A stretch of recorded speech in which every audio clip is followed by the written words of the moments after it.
കോഴിക്കോട് നാദാപുരം അരൂരിൽ കാട്ടുപന്നി ആക്രമണത്തിൽ വിദ്യാർത്ഥിക്ക് പരിക്കേറ്റു. പൂവന്റെവിട റിഫാദിനാണ് ഗുരുതരമായി പരിക്കേറ്റത്. റിഫാദ് കോഴിക്കോട് മെഡിക്കൽ കോളേജ് ആശുപത്രിയിൽ ചികിത്സയിലാണ്. ബെൻസൻ ബാബുവാണ് ഇതുമായി ബന്ധപ്പെട്ടുള്ള വിവരങ്ങളുമായി നമുക്കിപ്പോൾ ഉള്ളത്. ബെൻസൻ, ഈ കാട്ടുപന്നിയൊക്കെ സ്ഥിരമായി ഇറങ്ങുന്ന ഒരു പ്രദേശമായിരുന്നു അത്. കുട്ടിയുടെ ആരോഗ്യനില എങ്ങനെയാണ്?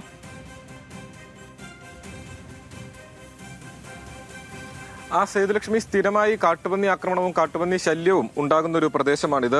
നാദാപുരം അരൂർ നടമ്മേൽ എന്ന് പറയുന്ന സ്ഥലത്താണ് ഈ കാട്ടുപന്നി ആക്രമണം ഉണ്ടായത്. 22 വയസ്സുകാരനായ റിഫാദിനാണ് ഗുരുതരമായി പരിക്കേറ്റിട്ടുള്ളത്. ഇയാൾ രാത്രി പുറത്തു പോയതിനു ശേഷം വീട്ടിലേക്ക് ഇരുചക്രവാഹനത്തിൽ വരികയായിരുന്നു. അതിനിടയിലാണ് കാട്ടുപന്നി ആക്രമിക്കുകയും ബൈക്ക് ഉൾപ്പെടെ മറിഞ്ഞു വീഴുകയും ചെയ്യുന്ന ഒരു സാഹചര്യം ഉണ്ടായിരുന്നത്. കാലിനാണ് ഗുരുതരമായി പരിക്കേറ്റിട്ടുള്ളത്. ബുധനാഴ്ച രാത്രിയായിരുന്നു ഈ ഒരു സംഭവം ഉണ്ടായത്. തുടർന്ന് കോഴിക്കോട് മെഡിക്കൽ കോളേജ് ആശുപത്രിയിൽ ചികിത്സ തേടിയിരുന്നു.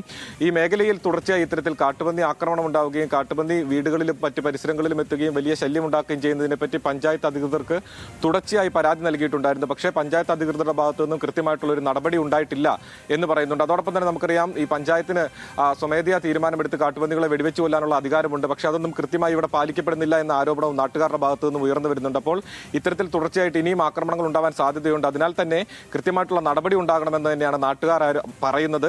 ഇല്ലാത്ത പക്ഷം വലിയ രീതിയിലുള്ള പ്രക്ഷോഭങ്ങളിലേക്ക് കാര്യങ്ങൾ പോകുമെന്നും പ്രദേശവാസികളായിട്ടുള്ള ആളുകൾ മുന്നറിയിപ്പ് നൽകുന്നുണ്ട്. ബെൻസൻ ബാബുവാണ് വിവരങ്ങൾ നൽകിയത് കോഴിക്കോട് നിന്ന്.